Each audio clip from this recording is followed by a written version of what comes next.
Well, welcome everybody. I want to say thank you to everybody for just coming to our training, Restorative Conflict Intervention, addressing conflict with dignity and respect. We have mine and Robert's email here, and you're welcome to contact us afterwards. We will send you this PowerPoint after the training. We'll also send you the chat file. So we'll be saving the chat file, and we'll send that to you. And so, you'll also have access to the recording, which will be on our webpage at some point. We have to kind of do a lot of work with it because it has to be edited, and also we have to add closed captioning, but you'll have access to that as well. All right, so let's see. And I did want to say one thing. I just want to, kind of give gratitude to the County Office of Education for allowing us the ability to do this, right? Because we've gone to several schools live, face to face, all over the county. But this has been kind of the preferred method recently, obviously because of COVID, but we just appreciate the County Office of Ed for just providing us this ability to do this free of charge for our schools. We know it really is a big help to everybody. So then one thing we want to accomplish today is increase understanding of proactive and responsive restorative practices. And we'll kind of let you know what that means and how they complement each other. Increase understanding how conflicts can be opportunities to learn, teach, and strengthen positive relationships, and increase understanding and skills on how to intervene restoratively during conflicts. And this is hard work. So just know that I certainly am still growing in this ability to do this. It's not easy. It takes practice. I have failed at times. I have been effective at times. So it's something I'm growing in with you. And for now, Robert, I'm just going to ask you, if you don't mind, just to read this one for us. Building a foundation of trust and respect. The foundational work of building trust and respect with students and staff is essential if we are going to be effective while intervening during conflict. And thank you, Robert. And Robert, for you, what does that mean to you? You just read that, I kind of just saw a conflict in my head. I'm just thinking if someone's going to intervene, I'm hoping that person is respected, because that would I think that would help the situation rather than make things potentially more complicated. Absolutely, yeah. Thank you. Appreciate that. Let me just ask Vanessa. Can you hear me? Yes. Hi. Hi, Vanessa. Welcome. And I just wanted to ask you, what does this mean to you, this statement here? That it's important to build establish a good relationship with our students and our staff in order for it to work. Absolutely, right? Because Vanessa, I would, just ask you, if somebody was to try to intervene during a conflict with you, but you didn't have trust with them. I mean, would you really listen? Would you go along with them?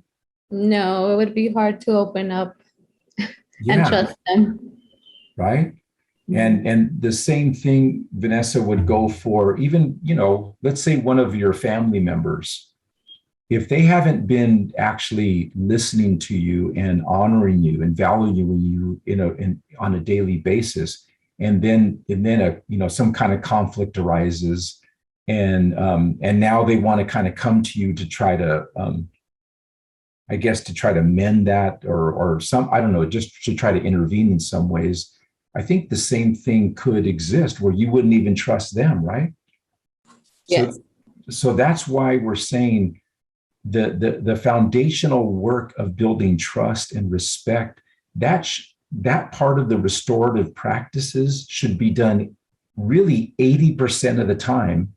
And then the 20% is really, intervening when there's a problem. Does that make sense? All right, cool. Yes. Thank you. All right. So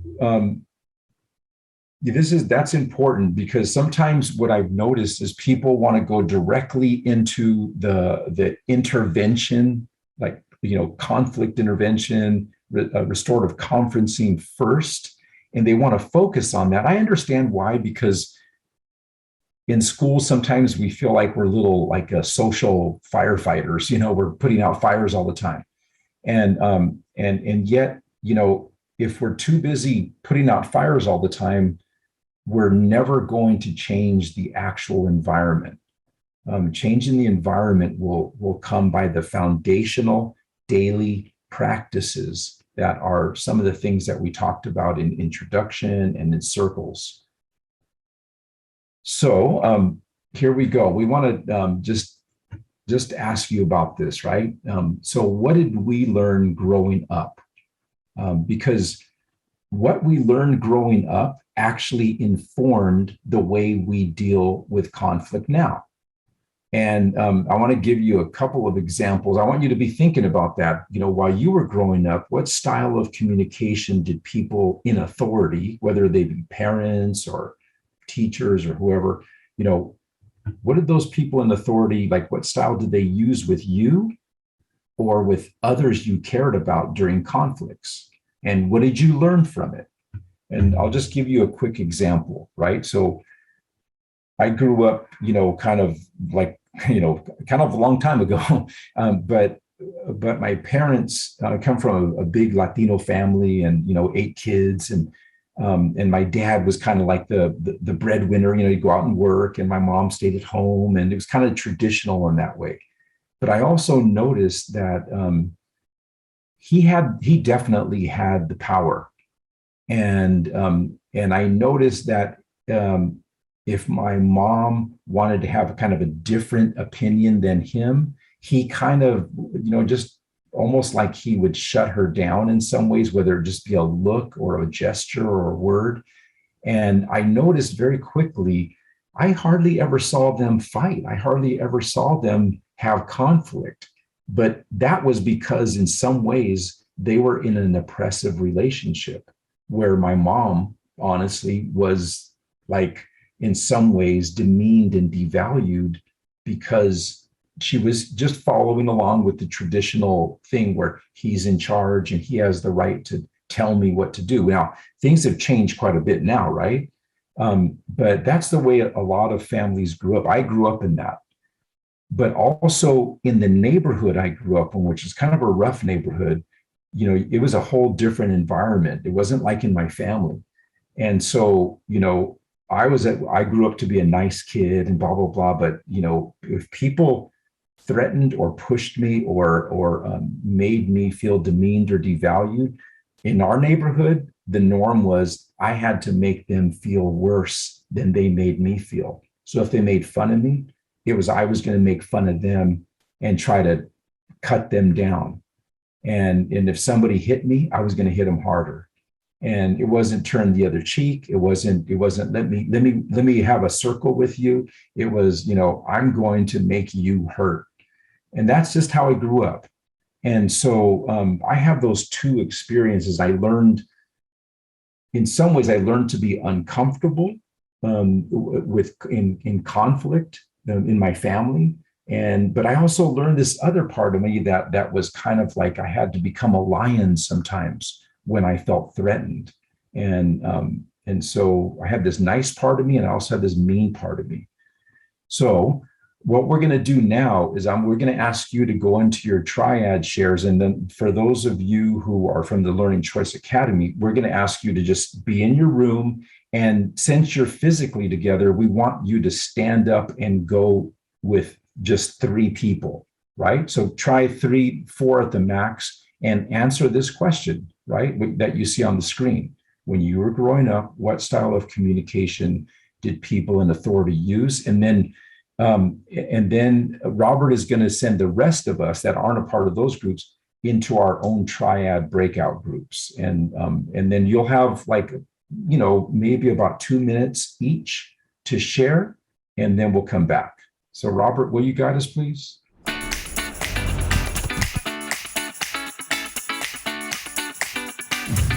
Thank you, everybody, for just engaging in that. It's kind of interesting just to think about. And I can see everybody over there at the Learning Choice Academy. Thank you for now re-engaging, coming back to your computers, and appreciate that. So one of the things that we'd like to do is, to even ask a few of you, sort of like, what did you learn from what you were seeing around you and how people were treating each other? And like how, especially during conflicts. So, Brittany, would you be willing to kind of just talk about that? About like, what was that like as you were growing up? How were these people in authority, parents and other people around, how they were responding to conflict? What did it teach you? Well, for me and my group, I shared that, I grew up in a single parent household. So dad wasn't really a part of the picture, but mom was there for everything. And my mom took more of an authoritarian kind of role with me. It wasn't, and like I, told my group, it wasn't anything to its extreme, but she definitely, let me know that she was the authority in the household, and there were rules and expectations that were put into place for me to kind of like follow and, uphold to. And as far as like interpersonal relationships and things go, I feel like with my upbringing, it definitely plays a part in my communication styles. I'm more of a like direct person, and I definitely came up under the idea of a closed mouth doesn't get fed. And that's something that, my mom kind of like taught me within her like parenting style. So I feel like that's kind of guided me as an adult, or molded me as an adult. All right. Well, good. Thank you. That makes a lot of sense of why you would be that kind of, kind of direct person, and, closed mouth doesn't get fed, and you got to just, tell people what's up. And so you can see how how we were raised actually informs how we are now within conflicts. And then, so, Bianca, can you hear me? And I know Bianca told us that Abraham had. Yes, I can. Okay, thank you. I know Abraham had to meet with the students, so I just wanted to ask you, what about yourself? What did you learn from kind of people as you were growing up in regards to conflict and how people were treated? Just like Brittany, I also grew up in a pretty authoritarian parent kind of environment. I grew up with both my parents, but my mom was always like the head of the household, and it was always like a don't talk back kind of thing. So I think even now it has affected me in kind of making it uncomfortable to express myself, being in that position of confrontation and just vulnerability, I guess. So I actually never thought about that. So now seeing this now, it just does makes it seem that like that's the reason why I grew up not knowing how to express myself.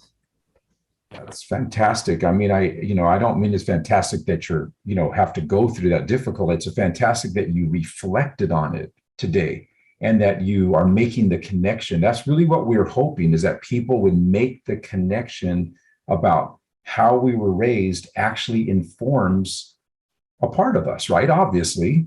Right. Yeah. Thank you, Bianca. And Tamara, what about you? What was your thought about that? Well, my life was very similar, I thought, to yours. My upbringing, Irish Catholic, big family, always loud. So I'm a very loud person, which I don't even want to be loud. It drives me crazy. And we all talk over each other. So we were born interrupters, and whoever talks loudest gets heard. And yeah, and conflict was just yelling. I mean, we didn't, and hurtful words. And yeah, whoever could hurt them, sibling or a cousin worse, and I always had my cousins around, and it was beautiful, but there was a lot of conflict. Wow. Well, thank you, Tamara. I mean, I hope that people are listening, because what you're hearing is that people are growing up in different kinds of environments and different kinds of cultures. And we're not saying one culture is right or one culture is wrong or nothing like that. We're just saying where you grow up impacts you. And I think it's a good idea just to reflect on it and to go, okay, maybe I should work on that, maybe, because I know for myself, I definitely had to work on it. I had to say, hey, wait a minute, with the way my mom was with my dad, I kind of found myself sometimes falling into that, where I also was kind of more uncomfortable with conflict, right? And uncomfortable kind of speaking out in certain venues. But then in others, then I would really speak out. So it was just a weird kind of reality. So I've had to learn, who do I want to be? And I've been able to learn from a lot of different people. So it's not my parents only that taught me. My brothers, my sisters, my aunts, my uncles, like Tamara was saying, I had a lot of cousins. But now in my adult life, I've had many mentors and bosses and colleagues. And so I've been able to really look at that and say, how do I want to be? Not just how am I? Because that's what everyone's taught me, but I actually have a choice in this thing. That's what today is about. Can I be a restorative conflict intervener, right? And we all know, if we really admit it and be honest, this is hard work, right? Our buttons are pushed, right, when we are in conflict. And we all, many of us have gone through different situations where we feel disrespected, we feel demeaned and devalued, we feel accused when we didn't do something, and it hurts. So it doesn't.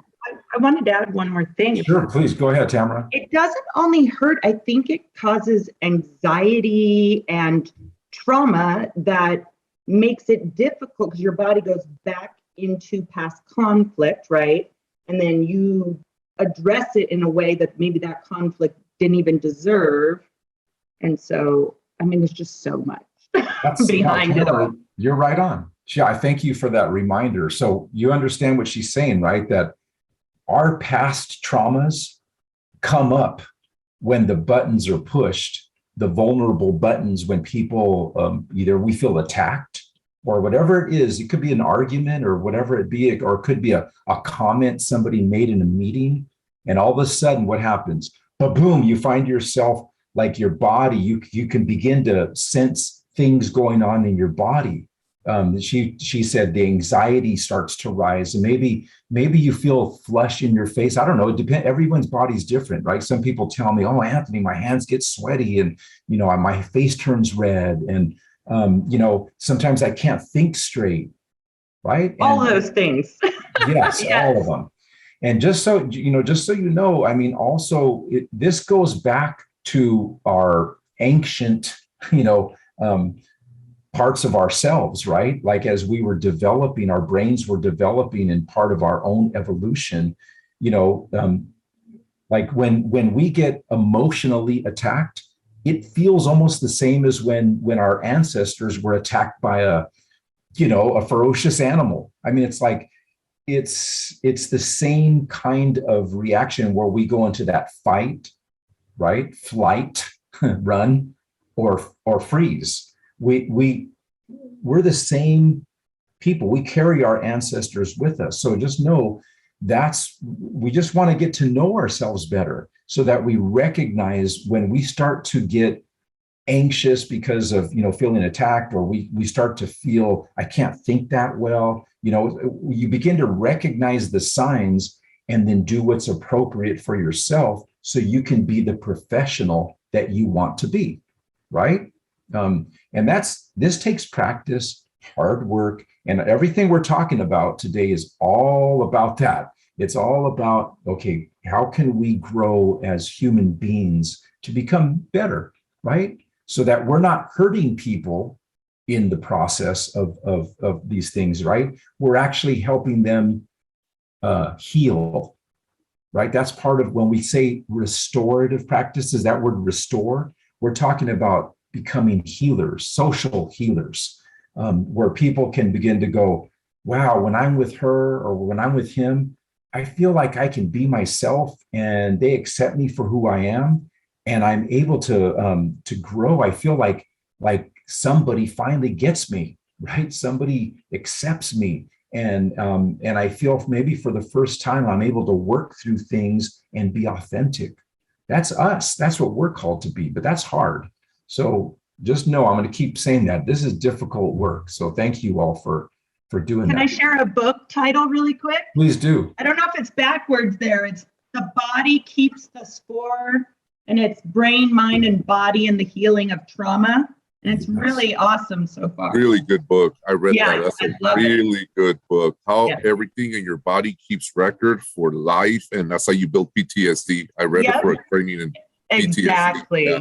Awesome Thank book. you. Thank you Thanks. both for sharing that, resource. And Tamara, if you don't mind, just kind of type that into the, actually, Robert just did, just in case anybody wants to see it, you can, he puts it right there, body keeps score. It's under Keeps healing. the score, yeah. Yeah. So, Also the author. okay, thank you. So that's good. See how this works? It's like the community begins to share resources with each other. And you're getting a lot of good people responding. It's on Audible and all of that. Now, Candida, would you be willing, since you're kind of newly with us here, would you be willing to read this slide for us if you're available? No problem. Restorative language and response to negative behavior. 1, don't take the negative behavior personally. 2, the behavior is teaching us. 3, speak calmly and authentically and listen. 4, create space for de-escalation. 5, be strategic with your language. 6, reintegrate into the community. Thank you, Ilse. Candida. And if you would you just kind of read over those again just by yourself and just sort of like, which one would you say is kind of more close to your own practice and what you try to do? What's the thing that you kind of lean on mostly on this list of 6? I think definitely number 3, speak calmly, is something that I've been trying to incorporate more into my teaching practices, just because when you're raising your voice, it doesn't do anything to help de-escalate the situation, and just it's what the student probably wants is for you to raise your voice. So just really practicing being calm during any sort of negative situations. That's pretty cool. I liked what you just said too. You said the student may want to see if they can get that kind of reaction from you. Right. Honestly, it feels a little bit powerful for a young person to go, oh, I got him. I got them to buy in, and their button was pushed, and now they're yelling or they're mad or whatever. So what Candida is saying is really important, right? It's like if you can stay calm and you're not allowing them to control you in that way, it really helps them kind of get out of that game, right? So let me ask, can you hear me, Jennifer?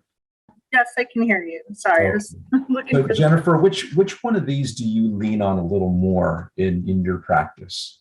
I would say 3, but also 4. 4 is one that I think is really important, creating that space for de-escalation.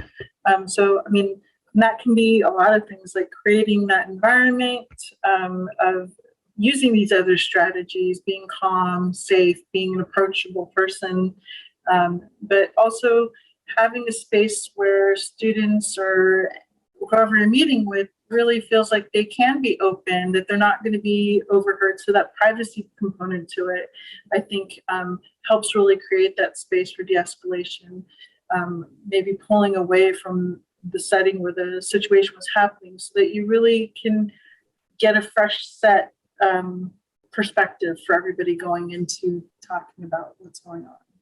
That makes a lot of sense, right? And I think, people that will give people space for de-escalation, it it feels like from those people's perspective, it feels like you respect them, that you accept them, that they may need a little bit of time, they may need some space, they may, and so you're creating kind of a safe opportunity for them to kind of calm down and reflect. And some people actually will utilize like a reflection sheet where they ask some restorative questions or anything like that to help people kind of focus and just de-escalate a little bit.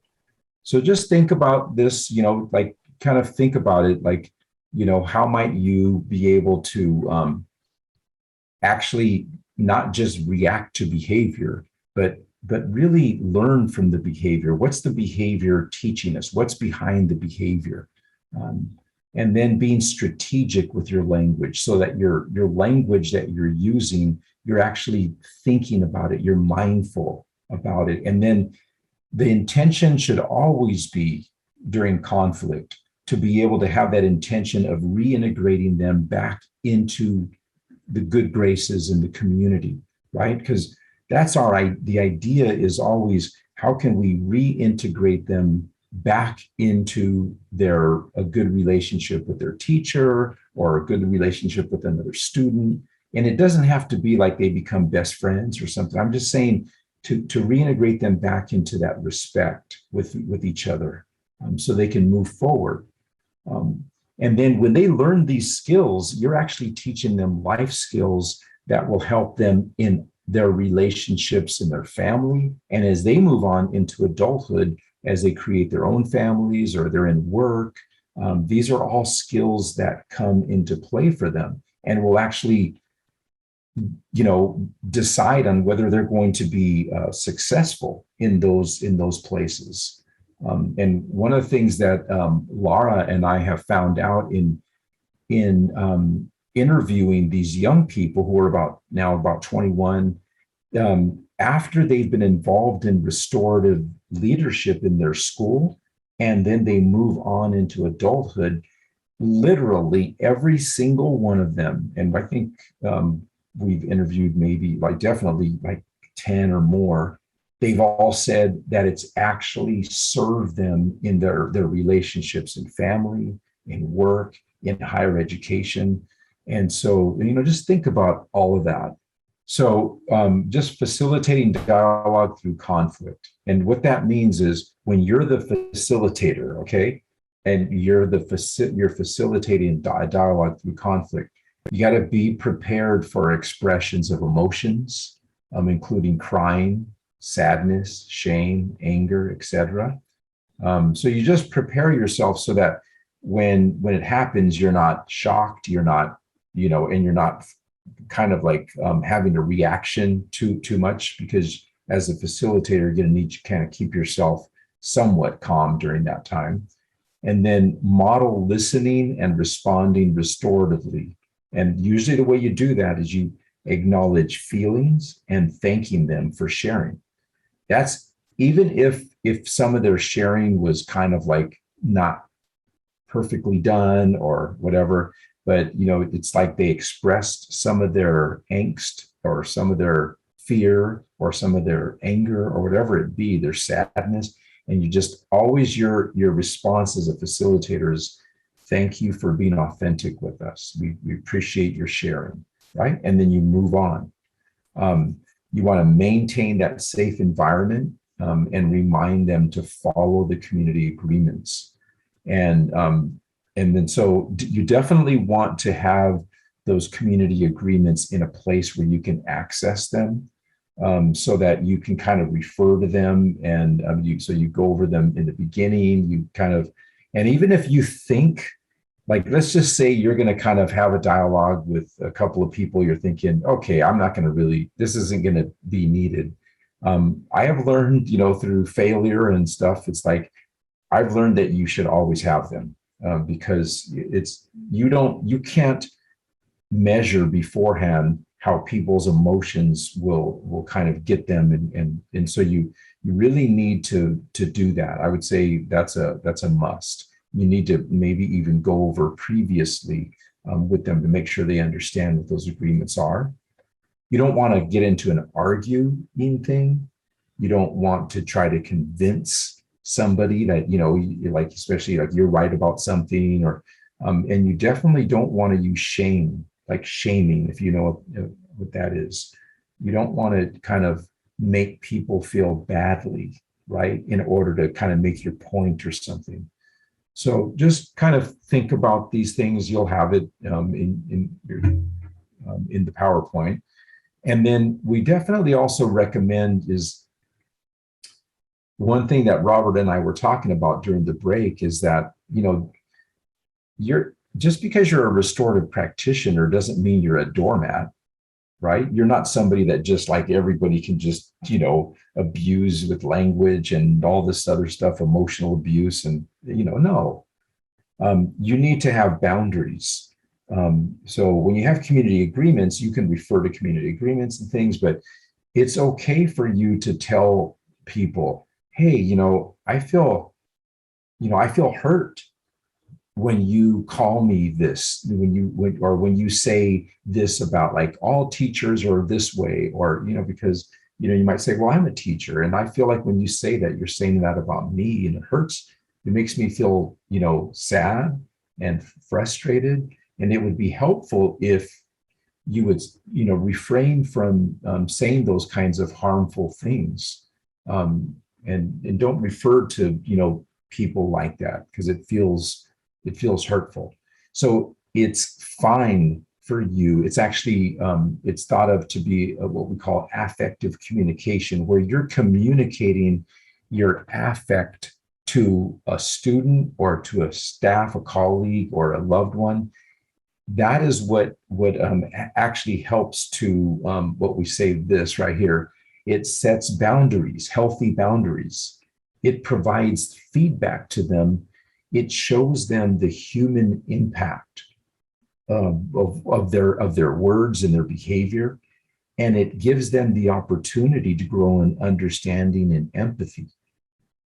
So it's really, important that our communication is done strategically and well, especially during conflicts. And there may be times that you may want to say, well, you're just lazy, that's why you're not getting any of your work done. Or, okay, you might be thinking that or have an opinion about that, but that's not the right communication, because that would be considered a demeaning kind of statement. Even if you think it's true, it doesn't give you the right to make a demeaning statement.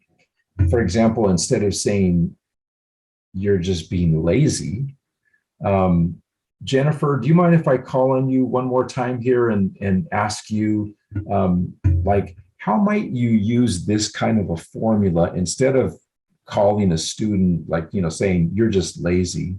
Like if you have that feeling like this kid's just lazy, they're not doing their homework, they're not engaging in the activities, they're not doing stuff like that. So, you may feel that feeling of you're just lazy, but how would you say it in a constructive way using this formula?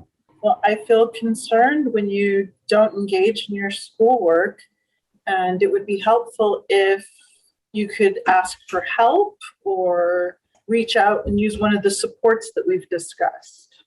That's perfect, right? Because if you heard what Jennifer was doing, she's like, I feel concerned, when you don't engage in these things, right?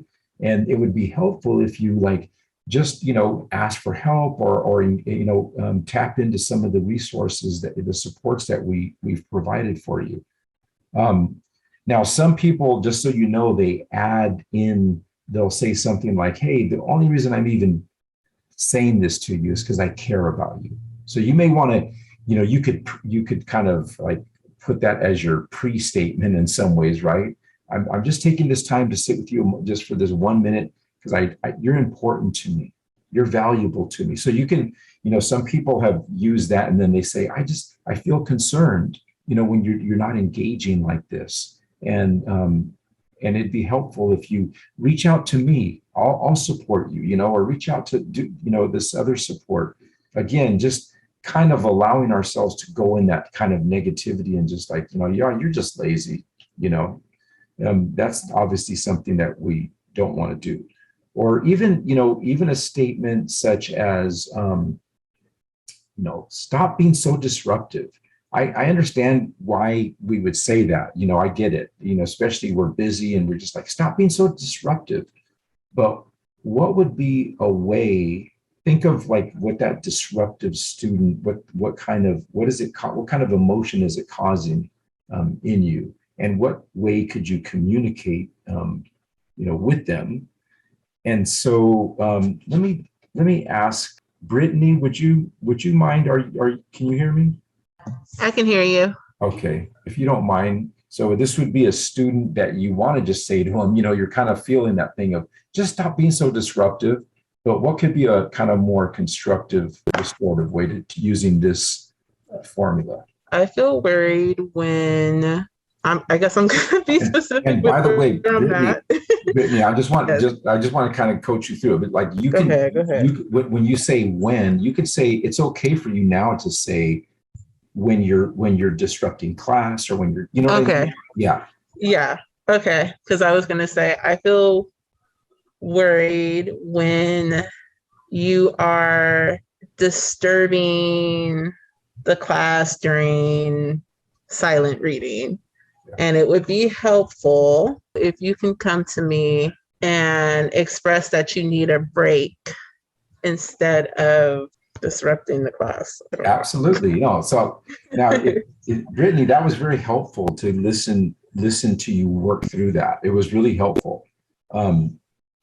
So I feel grateful, by listening to you. But so I think it's something that we want to practice, right? So maybe you might want to take that and think about different situations. And because if you don't practice it, it's when it gets to be that situation, you may not be that effective at communicating it. But if you do it a few times, what happens is it starts to come more natural to you. And so, even honestly, even with loved ones at home, you can say something like, well, you know what, I feel frustrated when every time I say that I'm upset, you try to diminish my feelings. And it would be helpful if you just listen to me and acknowledge my feelings, right? Because that happens a lot in different homes, different families. So it's like all it is like a formula for communicating. So because what happens is when we don't use that kind of an affective communication thing, what we can just lean more towards, well, you never listen to me, or go on the attack. You know what I mean? It's like, why are you always doing that? Or, it's kind of like we allow our emotions then to guide our dialogue rather than kind of our that restorative commitment to it. Like a defense mechanism.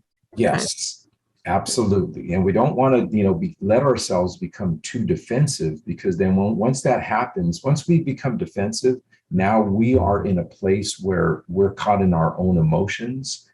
And a lot of times our cognitive brain cannot work that well.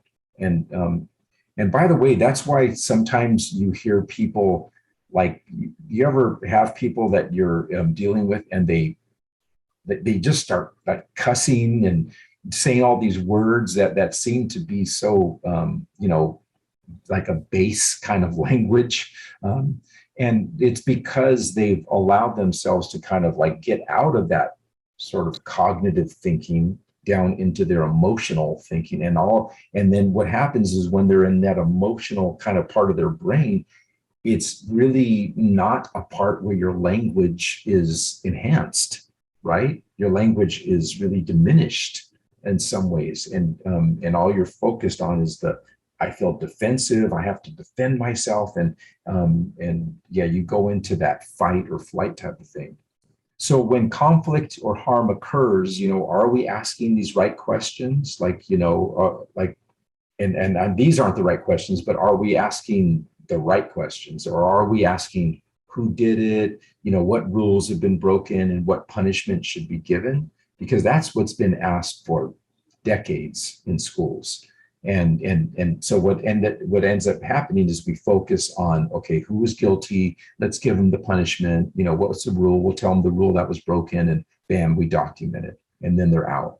That's not the restorative way of saying we want to focus on the relationships in the community and what was done, who was harmed, what were people thinking, because we're trying to raise consciousness rather than just punish and hope they learn a lesson. That's not really a good strategy, educational strategy, just kind of hope they learn their lesson. Robert, would you be willing to read these restorative, like where it says restorative questions?